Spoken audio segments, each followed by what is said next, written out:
नमस्कार साथियों, स्वागत करता हूं आप सबों का थिंक सेगमेंट के इस YouTube चैनल में।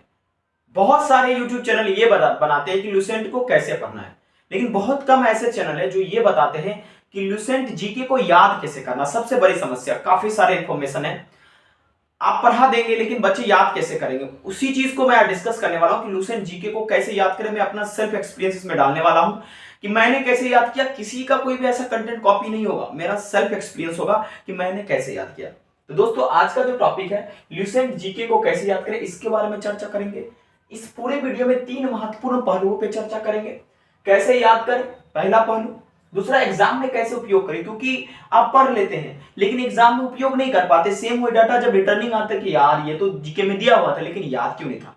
तीसरा, एकमात्र ये किताब पढ़ के क्या हम सभी पोर्शनों में बहुत बेहतरीन स्कोर कर सकते हैं, इस चीज को डिस्कशन करते हैं अभी। तो सबसे पहला दोस्त ये बात करते हैं कि इसको कैसे याद करेंगे। देखिए, कैसे याद करने में मैं 2 चीज पे चर्चा करूंगा। सबसे पहले कि समझने वाला और दूसरा है ट्रिक। दोस्तों, सबसे पहले जैसे ही कैसे याद करने की बात आती है, सबसे पहले उस टॉपिक की समझ होनी चाहिए। जैसे आप लुसेंट जीके पढ़ते हैं, आप इतिहास के पोर्शन से शुरू किया, आप कुछ समझ ही नहीं पा रहे हैं, तो आपके लिए वो मेमोराइज करना बहुत कठिन होगा। तो सबसे पहले आपको समझना है। याद करने में सबसे पहला जो स्टेप होता है वो समझने को होता है। अगर किसी चीज को हम अच्छे से समझ लें तो it is easy to remember, वो आसान हो जाता है दोस्तों याद करना। समझने में हम 2 पहलुओं पे चर्चा करेंगे। खुद से पढ़े और नेट पे खोजे, पहला। और दूसरा, शिक्षक के मदद से पढ़े। पहले इसको चर्चा करते हैं कि खुद से पढ़कर नेट पर खोजकर कैसे समझ सकते हैं। जैसे मान लीजिए हम इतिहास से उठाए और मैंने ऋग्वेद को पढ़ा। ऋग्वेद में मुझे ये नहीं समझ में आ रहा था कि ऋचा किसको कहते हैं, मंडल क्या होता है और विंध्याचल पर्वत क्या होता है। मान लीजिए मैं ये 3 चीज नहीं समझ रहा हूं। अगर हम उसको ऊपर ऊपर पढ़ के गए और रिटर्निंग फिर नहीं पढ़े तो कल जाकर ऐसा क्वेश्चन पूछा जा सकता है कि ऋचा क्या है। ऋग्वेद में दिए गए निम्नलिखित कथन पे विचार कीजिए, ऋग्वेद में दिए गए ऋचाओं पे विचार कीजिए। या दे दिया कि भाई ऋग्वेद में मंडल क्या है। देखिए, ये तीनों चीज आप आसानी से पढ़ सकते हैं। जो देवताओं द्वारा ऋषियों को जो दिया गया था ज्ञान था प्रेज में, वो जो ऋषि अपने मुख से किसी को सुनाए तो वो ऋचा बन गया। मंडल माने एक प्रकार का ऋग्वेद को कितने भागों में बांटा गया, कितनी किताबों में बांटा गया, 10 मंडल है, आपको पता है। और विंध्याचल पर्वत आपको पता है, जिसको विंध्या रेंज कहा जाता है। ठीक है दोस्तों, ये सारे के सारे चीजें आप इंटरनेट पे खोजकर आप इसका एक अलग से उसी किताब में चिपकाकर नोट्स बना देंगे। जैसे मान लीजिए मैं आपको अपना जो मैंने पढ़ा, मैं फेंकता नहीं हूं, मैं आकर कहीं से बनाता हूं, मैं पढ़कर बनाता हूं वीडियो। देखो, जैसे मैंने इस किताब को पढ़ा है, मैं आपको बताता हूं। इसे मैं इंग्लिश में पढ़ता हूं, ठीक है। जैसे मान लीजिए, एक मिनट दोस्तों, मुझे समय दीजिएगा थोड़ा सा। देखिए, अब जैसे मैंने इस किताब को पढ़ा यहाँ से, ठीक है, तो मैं इसमें क्या किया, जो भी इंफॉर्मेशन मुझे लगे मैंने दे दिया। ये इंग्लिश का किताब इसमें नहीं है। अब हिंदी वाला किताब में मैं आपको ले चलता हूँ, जिससे मैं आप लोगों को पढ़ाता हूँ, ठीक है। ये देखिए आप, मुझे जो मतलब जो मैं पढ़ा हूँ आपको पढ़ाने के लिए, मुझे लगा कि छात्र लोग ये पूछ सकते हैं, जैसे द्वीप, महाद्वीप, प्रायद्वीप, उप महाद्वीप। बहुत लोगों को कंफ्यूजन होता है, क्योंकि अगर आपका बेसिक डल है तो आप ये नहीं समझेंगे। तो अगर ये समझा दिया तो लुसेंट के अलावा कोई और किताब नहीं पढ़ना है। इसके अलावा विंध्याचल पर्वत क्या है भाई, उसके बारे में मैंने इन्फॉर्मेशन लिखा, कहां कहां तक ये पर्वत है। कल जाकर ये पूछ दें कि विंध्याचल पर्वत किन राज्यों तक फैला हुआ है, तो मुंह बाप देंगे हम, इतना वो आम हो जाएगा। लेकिन अगर इसी को अच्छे ढंग से पढ़ेंगे नीट से, इसका अलग से सेल्फ नोट्स हम बना लेंगे, तो हम इस पे जो है रॉक कर सकते हैं। ये बात आपको समझ में आया। तो सबसे पहले दोस्तों, मेरे पास दोनों किताबें, इंग्लिश हिंदी दोनों किताबें, जो हिंदी में पढ़ते हैं उनको हिंदी पढ़ाता हूँ, जो इंग्लिश में पढ़ते हैं उनको इंग्लिश में पढ़ाता हूँ, ठीक है। मैं खुद भी पढ़ता हूँ, झूठ वाली बात नहीं, क्योंकि एग्जाम में इससे आती है, ठीक है। क्वेश्चन देखिए, तो आप ये चीज समझिए कि एक एक चीज को ना अगर खुद से पढ़ रहे हैं समझिए, बिना समझे भागे नहीं, ठीक है। जैसे कहता भाई फ्लो फ्लो में पढ़ लो, भाई पढ़ लिया, दोबारा भी आएंगे फिर वही हाल है, समझ ही नहीं पाएंगे। तो हमने पढ़ा रीचा क्या है, इंटरनेट पे सर्च किया, समझ में आ जाएगा, तो और अच्छा फील होगा, यार समझ में आ रहा है, ठीक है। और उसके अलावा अगर मान लीजिए आपको नहीं इच्छा है, किताब पढ़ के बोरिंग लग रहा है, अगर बोरिंग लग रहा है तो नौकरी का कम समस्या है, ठीक है, चांस है। लेकिन अगर मान लीजिए आप चाहते हैं शिक्षक की मदद से पढ़े, तो देखिए उन शिक्षक से आपको, देखिए शिक्षक 2 तरह से पढ़ाते हैं। इसी किताब को बहुत शिक्षक समरी वाइज पढ़ाते हैं और बहुत लाइन बाय लाइन पढ़ाते हैं, एक्सप्लोर करके। देखिए, जो समरी वाइज पढ़ाते हैं तो मेरा सजेशन मानिए उनसे नहीं पढ़िए, क्योंकि ये किताब अपने आप में एक समरी है और ऊपर से वो और काटेंगे तो भाई कैसे होगा, एग्जाम में तो हम लटक जाएंगे। तो जो टीचर लाइन बाय लाइन पढ़ाते उनसे पढ़िए, उनसे कंसेप्ट ग्रास्प कीजिए, उसका एक नोट्स बनाइए अगर संभव हो तो, या उसी चीज को बढ़िया से समझिए। देखिए, इतना काम तो आपको समझने के लिए कैसे याद करेगा एक पहला पड़ाव है ना, ये पहला पड़ाव है जो आपको कंप्लीट करना है, ठीक है, जिससे आप चीजों को समझ सके। जब तक समझेंगे नहीं तब तक आप उसमें अपना दिमाग नहीं लगा सकते हैं, रट कर कितना काम करेंगे। लेकिन इस पड़ाव में एक और पड़ाव है दोस्तों, वो पड़ाव है सेल्फ स्टडी का। टीचर ने पढ़ा दिया, अब हमें सेल्फ स्टडी करना है। टीचर ने तो हमें बता दिया कि बेटा हड़प्पा सभ्यता इन इन जगहों पे है, लेकिन अब मैं बेटा अगर हूं तो मुझे कैसे याद करना होगा कि हड़प्पा सभ्यता कहां कहां है? मैं तो बार बार भूल जाऊंगा।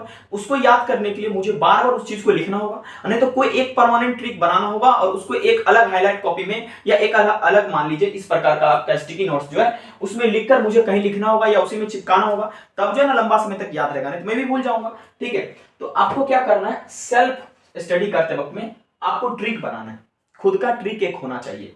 वो ट्रिक कैसे बनाएंगे, मैंने कुछ ट्रिक बनाया वो ये आपके काम आ सकते हैं। ये कॉपी ट्रिक ने मैंने खुद बनाया। ट्रिक जब बनाएंगे ना, जो पूरा पढ़ने के बाद समझकर देखिएगा अखंड लेवल का समझ आएगा।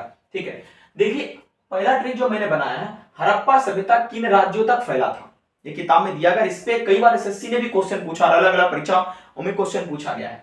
जो मैंने ट्रिक बनाया था, ये ट्रिक है सैन्य बल जब हराएंगे राजा पाल को यूपी में।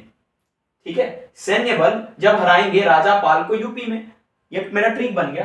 तो यहां पर एस फॉर सिंध हो गया, बी फॉर बलूचिस्तान हो गया, जे फॉर यानी जी फॉर गुजरात हो गया, एच फॉर हरियाणा हो गया, आर फॉर राजस्थान हो गया, पी फॉर पंजाब हो गया और यू फॉर वेस्टर्न यूपी और एम फॉर नॉर्दर्न महाराष्ट्र। ये इन जगहों पर हड़प्पा सभ्यता फैला हुआ था। अब आपसे पूछ देगा बताइए निम्नलिखित में किन जगहों पर हड़प्पा सभ्यता नहीं था, मतलब एग्जांपल में दे देगा आपको दोस्तों। सबसे पहला राजस्थान, दूसरा हरियाणा, उसके बाद पंजाब और दे देगा तीसरा आपका बिहार। तो जब आप उत्तर देंगे तो उम्मीद है कि आप बिहार को इनकरेक्ट करेंगे। ठीक है, ओके, अब आगे बात करते हैं। देखिए एक अगला है दोस्तों कि जो यहां पर मैं लिखा हूं 3 नंबर में भी एक प्रकार का ट्रिक है। यहां पर भी क्वेश्चन पूछा गया था कि पोर्ट सिटी बंदरगाह वाला शहर हड़प्पा का कौन कौन था। तो दोस्तों इसमें इसका क्या ट्रिक है कि आज लोग सुनते बालकों को जी। ठीक है, आसानी से याद होगा क्योंकि ये इंफॉर्मेशन याद करना थोड़ा डिफिकल्ट है। ठीक है, इसका क्या है, ए से आज का पहला अक्षर था ए, इसका हो गया अलादीनो। ठीक है, लोग का पहला अक्षर एल हुआ जो हुआ लोथल, और उसके बाद सुनते में आ गया सुत का गेंडोर। ठीक है, इसका खोज 1875 में मेजर एडवर्ड मॉकलर ने किया था, यह क्वेश्चन पूछा हुआ है। ठीक है, और उसके बाद बालकों मैंने बालाकोट और के फोर कुंटेसी। ओके, ये सारा जी ऐसे ही मैंने लगा दिया। ठीक है, जी नहीं भी लगाते चलता काम। ये 2 ट्रिक था, मैंने एक आपको डेमो दिया। मैंने बहुत सारे ट्रिक इस प्रकार का बनाया हुआ है, लुसेंट का पूरा मैंने ट्रिक से याद किया हुआ है, इसलिए मुझे याद भी है। ठीक है, तो ये आप जैसे देखिए किन नदी के किनारे, जैसे लोथल, भोगवा, धोलावीरा, लूनी, कच्छ, ये सब बहुत सारा ट्रिक है। ठीक है, ये चीजें आपको ध्यान रखना, जोशी वगैरह सब ध्यान रखना। ओके, ठीक है दोस्तों, ये चीजें आपको जो भी मैं बता रहा हूं इसको बिल्कुल आपको इसमें ध्यान में रखना होगा कि ये कैसे याद किया जाता है। तो मैंने आपको जो बताया ये चीज क्लियर है। ठीक है, कि जब आप याद करने की बातों पे समझिए, सेल्फ स्टडी में ट्रिक बनाइए, और उसके अलावा आपका खुद का नोट्स भी होना चाहिए। ठीक है, जैसे आप सेल्फ स्टडी किए, कुछ क्वेश्चन अटेम्प्ट किए, उस नोट्स को वहां लिखना है आपको। ठीक है, आप देखिए अब अगला प्रश्न ये है कि क्या यह एकमात्र किताब याद करके हम मतलब जीके में बहुत अच्छा कर सकते हैं। देखिए मेरा मानिए कि जीके एक मतलब पूरा बहुत ही अजीब सा सब्जेक्ट है, जिसमें कब क्या पूछेगा इट इज इम्पॉसिबल टू से, पॉसिबल ही नहीं, इट इज एब्स्ट्रूस टू से। ठीक है, कि ये आप डायरेक्ट बता देंगे कि भाई क्या पूछेगा। तो इसके लिए क्या है कि किसी एक किताब पर विश्वास करके बाकी सेक्शन पे ज्यादा मतलब वर्क किया जाए। आप एक किताब केवल और केवल लुसेंट पर विश्वास कीजिए, यकीन मानिए। बहुत छात्र कहते हैं मैंने लुसेंट नहीं पढ़ा, वो जरूर पढ़े होंगे, लुसेंट से गए होंगे, हो सकता नहीं समझ में आया होगा, ये तरीका नहीं अपनाए होंगे। ठीक है, तो आप इस किताब पर विश्वास कीजिए, जैसे मैंने बोला वैसे पढ़िए। ठीक है, आप पढ़िएगा, मेरे साथ भी पढ़िए। आपका क्वेश्चन नहीं बनेगा तब बोलिएगा। हाँ, इसमें कुछ ऐसे सेक्शन से जो नहीं पढ़ना है, जैसे इकोनॉमिक्स का सेक्शन आपको नहीं पढ़ना है, और इसमें आप तभी समझ सकते हैं जब आप डिटेल स्टडी करेंगे। आप चाहेंगे कि रटकर हम जो एग्जाम में टिक लगा दे, तो थोड़ा सा एग्जाम अलग लेवल का आता है। हाँ, एक बात और बताना चाहूंगा कि ये किताब जो है सीडीएस के छात्रों के लिए बहुत हेल्पफुल नहीं है। ठीक है, मेरे पर्सपेक्टिव से सुनिए, क्योंकि सीडीएस के छात्र के लिए एनसीईआरटी बेस्ट है, क्योंकि उसमें बहुत डेप्थ में पूछा जाता है, जो वो उतना नहीं इसमें एक्सप्लोर कर पाएंगे। लेकिन जो एसएससी वगैरह जिसमें कम क्वेश्चन पूछा जाता है, क्योंकि सीडीएस में 120 क्वेश्चन पूछा जाता है जीके से, जो अंदर से ना इंटेस्टाइन निकाल लेता है जीके का, तब वो पूछता है, यूपीएससी कंडक्ट करवाता है। तो इसके लिए एनसीईआरटी पढ़ना पड़ेगा डीप में। ये कुछ तरीका था जिससे आप लुसेंट को बढ़िया से याद कर सकते हैं, मेमोराइज कर सकते हैं। ट्रिक ही ऐसा भी है, समझ कर ट्रिक बनाकर याद करना, अन्यथा कोई ऐसा तरीका नहीं जिससे आप याद कर सकते हैं। थैंक यू यार, अगर ये वीडियो समझ में आया होगा तो आप जरूर बताइएगा कि आप लुसेंट को कैसे याद करते हैं, क्या आपका मेमोराइज करने का टेक्निक है। मुझे अच्छा लगेगा कमेंट में इस बात को पढ़कर। आप लोगों का बहुत बहुत शुक्रिया कि आप इतना समय दिया और इस वीडियो को देखें। थैंक यू यार।